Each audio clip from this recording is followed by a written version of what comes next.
Hello tout le monde, bienvenue dans cette nouvelle vidéo, j'espère que vous allez bien. Aujourd'hui, c'est la vidéo de la Dreambox Tour, donc je vais vous montrer un petit peu ce que j'ai rangé dans ma Dreambox. Je vais également vous parler des petits rangements, où c'est que j'ai trouvé toutes les boîtes que j'y ai mis à l'intérieur. Mais avant, je voulais faire un petit récap de comment j'ai fait cette Dreambox, puisque je ne l'ai pas achetée. Puisque l'original, si on peut dire ça comme ça, coûte entre 2000 et 3000 euros. Et moi, c'était pas question que je mette une somme pareille dans un meuble de rangement. Mais mon chéri m'a dit, mais tu sais, c'est pas très compliqué à faire. J'avoue que lui, il est un petit peu de la partie puisqu'il est menuisier, mais menuisier alu, pas forcément menuisier bois, mais il a tous les outils et il est assez bricoleur, donc on a décidé de se lancer et de faire cette Dreambox. Faut savoir également que l'officiel, entre guillemets, il n'est plus possible de la commander en France, si je dis pas de bêtises, et si c'est toujours d'actualité, puisque en fait, il y a beaucoup trop de frais de port et que ça vient des États-Unis. Donc on s'est dit que on allait la faire nous-mêmes, puisque en plus de ça, j'avais pas un pan de mur immense, puisque l'original, entre guillemets, fait plus de 3 mètres, si je dis pas de bêtises. Donc il aurait fallu que j'enlève tout ce qu'il y a derrière moi pour pouvoir la mettre, et c'était hors de question puisque j'allais perdre beaucoup trop de place et que j'aimais beaucoup ce coin-là. Alors elle ne s'ouvre qu'en deux. Oui, en deux, elle s'ouvre une fois, alors que l'original, vous l'ouvrez, puis vous la redépliez encore. Mais pas d'importance pour moi. L'essentiel était d'avoir une Dreambox et c'est ce qu'on a fait. Du coup, ce que je vous disais, je voulais vous faire un petit récap puisque vous m'avez posé énormément de questions en privé, puisque vous voulez les liens des meubles. Donc je vais faire un petit récap ici et je vais essayer de vous mettre en barre d'infos tous les liens que je peux trouver, que ce soit pour les meubles, que ce soit les charnières, que ce soit le matériel que j'ai utilisé pour faire, parce que vous savez, j'ai fait un plan de travail en plus, vraiment comme la Dreambox, donc on a mis des pieds qui se rabattent. Il faut également des charnières particulières. Il faut les pieds, on a utilisé des tasseaux de bois, mais je vais essayer de vous mettre toutes les références que je peux trouver. Autre petite précision, puisque c'est des caissons pour réaliser des dressings que j'ai acheté chez Leroy Merlin. Vous avez différentes profondeurs et vous avez également différentes largeurs. Moi, je vais vous mettre les liens de ce que moi j'ai utilisé en fonction de la place que j'avais, puisque je ne saurais pas vous dire là, mais j'avais pas énormément de place, puisque moi j'ai enlevé un dressing qu'il y avait de base dans cette pièce pour y mettre la Dreambox entre chaque mur que j'avais. Mais vous, si vous avez un pan de mur de 2,50 m par exemple, voire plus, vous pouvez acheter des caissons plus grands en largeur. Et au niveau de la profondeur, c'est pareil, vous pouvez vraiment choisir ce que vous voulez, mais moi je vous mets vraiment ce que moi j'ai utilisé en barre d'infos. Une fois que j'ai acheté les caissons, on les a tout simplement assemblés avec des charnières. Et ensuite, on a rajouté un plan de travail, on a acheté une planche, on a fait les pieds. Comme je vous disais, je vous mets en barre d'infos les charnières puisque je les ai achetées chez Amazon, il me semble. Tout le reste est principalement Leroy Merlin, un petit peu Castorama, puisqu'il y avait certaines choses qu'il n'y avait pas à Leroy Merlin ou qui étaient beaucoup plus chères. Donc voilà, j'ai aussi essayé de comparer les prix pour que ça me revienne le moins cher possible. C'était le but. Et ensuite, j'ai également racheté des étagères puisqu'il m'a fallu mettre beaucoup plus de rangement, puisque quand vous achetez les caissons, moi le caisson central je l'ai acheté sans étagère. Je crois que dans les caissons de 40, puisque moi mon caisson central est de 80, et j'ai mis deux petits caissons de 40 de chaque côté, puisque quand ça se referme, je voulais que ça soit pile. Et quand vous achetez les caissons de 40, je crois que vous avez 2 ou 4 étagères, je ne me souviens plus, mais vous avez la possibilité d'en racheter, puisque ce sont des modules que vous achetez pour pouvoir faire un dressing de base. Donc vraiment, vous pouvez faire comme vous voulez. Vous pouvez rajouter des paniers que eux ils vendent, mais c'était beaucoup plus cher. Donc moi, j'ai préféré acheter des boîtes et des bacs qui viennent de chez Action. Mais après, ça, vraiment, vous faites comme vous voulez. Ensuite, pour le caisson qui a vraiment au-dessus de la Dreambox, ça, par contre, je suis désolée, je ne vais pas vouloir vous expliquer plus puisque c'est mon chéri qui l'a fait de A à Z, qui l'a construit. Voilà, il m'a demandé d'acheter des planches, des équerres et c'est lui qui l'a fait. Par contre, j'en ai fait un vlog que je vous mets ici où je n'explique pas vraiment, mais on le voit un petit peu le faire. Donc, pour les hommes qui sont plus ou moins bricoleurs, je pense que s'ils regardent et qu'ils voient un petit peu le principe sans avoir le tuto de A à Z, je pense qu'ils peuvent peut-être s'en sortir. Voilà, je pense que c'est à peu près tout ce que je voulais vous dire. Donc ce que je fais, c'est que je vous bascule de l'autre côté de l'écran et je vous montre un petit peu comment j'ai rangé et tout ce que j'ai mis dans ma Dreambox. Donc on va commencer de ce côté-ci, dans le meuble de 40 par 40. J'ai tout simplement rangé mes tampons, mes dies, mes pochoirs et vous allez voir que j'ai encore pas mal de place.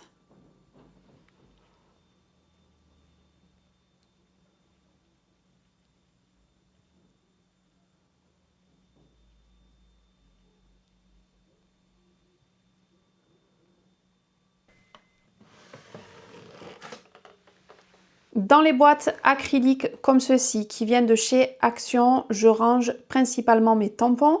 J'ai également fait des petites intercalaires avec la Cricut pour que tout soit répertorié par marque. Vous voyez, là c'est Paper Nova, là c'est Comptoir du Scrap et là c'est Happy Little Fox. Et donc sur une rangée, vous avez tous les tampons. Et en face, vous avez une bannette rose qui vient de chez Ikea. Et à l'intérieur, donc vous voyez qu'il y en a qui sont encore vides, mais j'y range mes dies et mes pochoirs. Donc j'ai répertorié les dies Sokai puisque je suis d'été Sokai et que c'est plus simple pour moi pour scraper. Mais par exemple, dans la deuxième bannette ici, il y a tous mes dies que j'ai également répertoriés. Et pour les dies, j'ai également fait les intercalaires. Donc là, vous voyez, il y a Happy Little Fox, par exemple. Mes petits ciseaux. Laura by Laura. Et à l'intérieur, j'ai tous mes dies. À part mes dies de DT, donc Scrap Didi, que j'ai mis ici, et Sokai qu'il y a tout en haut. Ici en bas, j'ai mis des petites barquettes comme ceci qui viennent de chez Action. Pour l'instant, je n'y ai rien mis à l'intérieur puisque j'ai rien à y mettre. Mais vous voyez, j'ai encore du rangement. Ici, c'est encore vide et ici, c'est encore vide. Sur le dessus de la Dreambox, j'ai mis ce que m'a fait Charlène avec le Ali Scrap. J'ai fait tenir au double face, j'espère que ça va tenir. Et on va passer au caisson central où je vais vous montrer un petit peu tout ce que j'y ai mis. Donc ici, ce sont des bacs de chez Craftelier. Donc j'ai rangé principalement du papier. Je vous en ai sorti un pour vous montrer, c'est les grands bacs comme ceci qui sont très pratiques. Donc j'y ai mis un bac Noël, il me semble, papier de Noël, et un bac papier Halloween, et dans les autres je crois que c'est du Sokai, et ensuite dans le quatrième c'est des petites créations que j'y ai rangées. En dessous des bacs roses, c'est des bacs transparents qui viennent de chez Craftelier, et j'ai également rangé du papier. Et en dessous, vous avez des bacs acryliques qui viennent de chez Action, c'est les bacs frigo, il me semble, si je dis pas des bêtises. Et je vais vous montrer un petit peu ce que j'y ai rangé, mais vous voyez déjà que j'ai rangé mes nuveaux, quelques reliures, mais je vais vous montrer tout ça. Donc par exemple, dans ce premier bac, j'ai mes pinces et j'ai tout ce qu'il me faut pour faire ou des bijoux d'album. Vous voyez ici, j'ai les petites boîtes comme ceci, ou alors j'ai également les œillets que j'ai rangé dans des boîtes qui viennent de chez Action. Là, c'est pour faire des bijoux d'album. J'ai des petites ficelles, des petites chaînettes. Donc, je mets tout ça là-dedans, dans des boîtes de chez Action et dans des boîtes acryliques qui viennent de chez Action. Dans les boîtes plus petites, ici, j'ai mis des reliures. Dans celle-ci également, c'est des reliures. Dans celui-ci aussi. Mais voyez, mes bacs sont assez épurés. De ce côté-ci, c'est tout ce qui est zibeline. Donc, j'ai les petites chaînettes, les pompons, tout ce que je reçois de ma DT zibeline. Et c'est rangé, pareil, dans les petites boîtes de chez Action. Comme ça, quand j'ai besoin de scraper zibeline, eh bien, j'ai tout à portée de main et tout est au même endroit. Ici, sur le côté, j'ai mis des petits pompons, les petits cachets que j'ai déjà fait. Et ça, C'est ce qui vient de chez Zibuline pour ma valise que je dois faire depuis plus d'1 an déjà. Dans celui-ci, c'est toutes mes perles que j'ai rangées dans des petites boîtes de chez Action ou dans les boîtes d'origine, puisque ça, c'est la boîte d'origine. Je ne les ai pas enlevées, ou dans les boîtes, pareil, là, qui viennent de chez Action. Donc là, j'ai toutes les perles. Ici, ce sont tous mes rubans de chez Zibuline. Là aussi, c'est des rubans de chez Zibuline. Dans ce bac-là, c'est tout ce que j'ai besoin pour faire des cachets de cire. Donc j'ai ici mes seaux, le réchaud, les moules pour allumer la petite bougie, le chauffe-plat. J'ai un peu tout. J'ai un peu tout mon matériel pour Zibuline quand je veux faire les cachets de cire. Dans ce bac-là, j'ai mis que du Scrap Didi. Donc toujours pareil dans les boîtes de chez Action, c'est les embellissements bois. J'ai ici également tout ce qui est lot de petites étiquettes, de die cut, les découpes bois qui sont toutes ici. Mais c'est que du Scrap Didi puisque je suis d'été Scrap Didi et donc du coup quand j'ai besoin de scraper au moins je sors mon petit bac et je sais que j'ai tous mes embellissements. Je crois que j'y ai mis voilà les petits badges, j'ai vraiment tous les embellissements Scrap Didi à l'intérieur. Dans celui-ci, j'ai toutes mes mousses. Alors, j'en ai pas beaucoup parce que ça sèche très très vite, donc j'en achète très peu. Ici, c'est encore des embellissements Zibuline. Ici, c'est beaucoup du craftelier puisque c'est tout ce qui est chaînettes, les petits coins, les petites chaînettes. Et ici, j'ai un petit peu d'éco-cuir. Dans ce bac-là, j'ai mes nuveaux. Et ici, j'ai encore un petit peu des cachets de cire, mais c'est surtout des pastilles. Là, j'ai le calendrier de l'Avent 2023, si je ne dis pas de bêtises, et un petit peu 2024, je crois que j'ai tout mélangé. Mais vous voyez, j'ai d'autres cires que Zibuline, mais du coup, j'ai tout mis dans ce bac-là. Donc voilà un petit peu ce que j'ai mis dans tous mes petits bacs. Vous voyez que rien n'est à l'étroit, j'ai encore pas mal de place et en fait c'est ce que je voulais. Ensuite en dessous j'ai mis ma silhouette avec le tapis électrostatique. Bon là il y a une boîte Locklick mais parce que je ne l'ai pas rangée tout simplement. Ma petite plaque de Tonic Studio et ma guillotine. Donc ça c'est la très très grande guillotine mais je suis vraiment contente qu'elle soit ici puisque je m'en sers tout le temps. Et quand je n'avais pas la Dreambox, je n'avais vraiment plus de place, j'avais pas d'autres plans de travail. Et du coup, elle était dans le placard et je ne m'en servais jamais. Et là, je l'ai ressortie et je peux vous dire que je m'en sers même plus que mon massicot. Ensuite, sous la Dreambox, vous avez mon imprimante à sublimation. Et voyez que j'ai mis des grosses panières où j'ai mis vraiment par thème. Donc il y a un thème Noël où il y a principalement des papiers de chez Action quand je veux faire des décos de table ou peu importe. Il y a principalement du papier de chez Action. Les papiers de marque, je vous les montrer, je les ai mis dans les boîtes roses de chez Craftelier. Et vous avez de la fausse neige, des petites choses de décoration concernant Noël.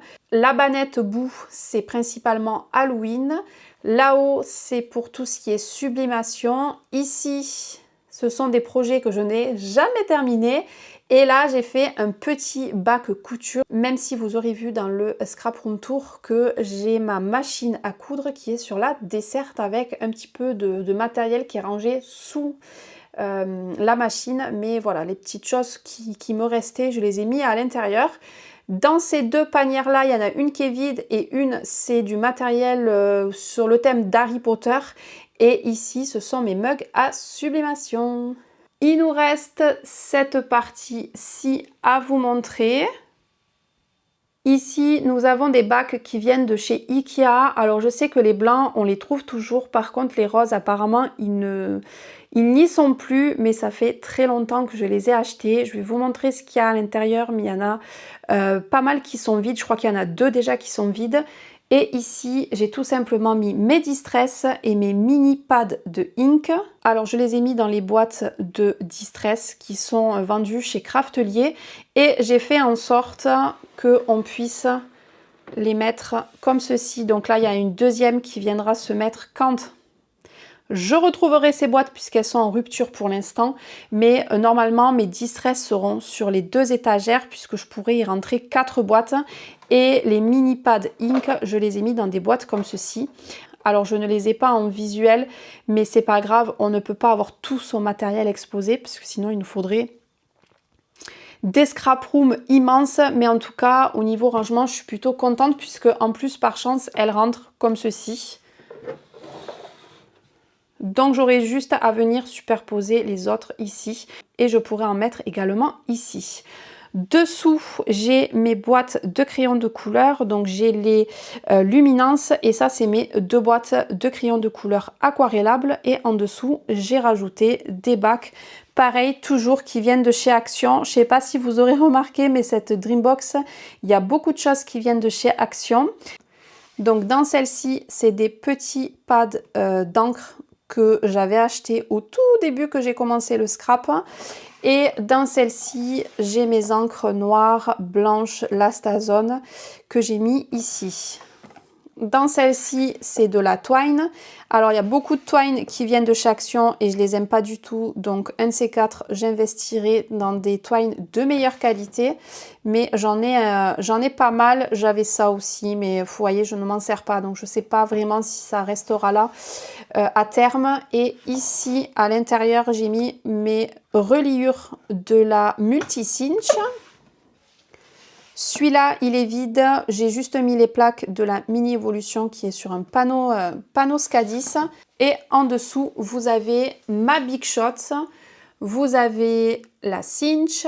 Et en dessous, vous avez une caisse en bois où c'est principalement tout mon matériel de peinture. Vous voyez, c'est tout ce qui est peinture pour faire de la peinture sur bois. C'est de la peinture acrylique hein, principalement. Et au niveau de ces bacs-là, ces 2 sont vides. Ensuite, ces 2, j'ai mis des étiquettes de chez Zibuline, les classeurs de chez Zibuline. Et au-dessus, j'ai mes rubans. Et là, j'ai mis tout ce qui est reliure de chez Zibuline aussi. Alors, toile de reliure, on va dire.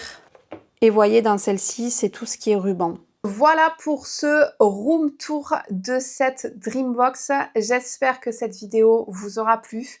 J'espère qu'elle vous aura aidé peut-être à vous décider pour faire votre Dreambox ou pour vous donner des idées de rangement puisque on peut très bien mettre des meubles sans forcément faire en sorte qu'ils se ferment, sans forcément le mettre sur roulette. Oui, ça je vous en ai pas parlé dans l'intro, j'ai complètement oublié, mais mon meuble est sur roulette et les petites roulettes, je les ai achetées chez Action. Vous pouvez en trouver sur Amazon, vous pouvez en trouver en quincaillerie ou peut-être à Casto et à Leroy Merlin, mais le moins cher que j'ai trouvé, c'est chez Action. Alors, on connaît le principe de chez Action, des fois on trouve des choses, des fois on ne les trouve plus. Donc voilà, il faut aller chez Action, il faut regarder et si elles n'y sont pas, ben, peut-être prendre ailleurs, mais en tout cas, moi, mes roulettes viennent de chez Action. J'ai eu la chance d'en trouver à ce moment-là. Et autre chose que j'avais oublié de vous dire aussi, c'est qu'on a remis une planche, plusieurs planches à l'arrière du meuble qu'on a fixé, tout simplement pour mettre du poids dans le caisson central, puisque le caisson central, après, comme je vous ai dit, c'est des meubles de dressing, donc c'est pas hyper lourd. C'est pas non plus très robuste et on allait y rajouter du poids puisque le caisson central doit soutenir quand même un petit peu les caissons sur le côté. Donc ce qu'on a fait, étant donné que une fois que la Dreambox se ferme, on a remis des planches jolies pour que ce soit joli quand on ferme. Donc on a rajouté du poids sur le côté.